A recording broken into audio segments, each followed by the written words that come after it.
భువిపై ఇంద్రుడు పిలిచెరా, వరుణ వరదై పలకరా, ఆకాశాన్ని ఇలా దించరా, కురిసేవానగా మారని యాతన తీర్చగా, మాతల రాతలు మార్చగా, ఈ జలయజ్ఞము సాక్షిగా తలనే వంచరా.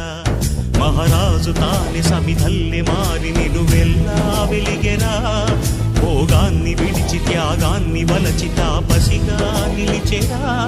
జనక్షేమమే తన సంకల్పముగా, తన ఊపిరి హోమజ్వాలలుగా, స్వర్గాన్నే శాసించెనురా, అమృతమును ఆహ్వానించెనురా.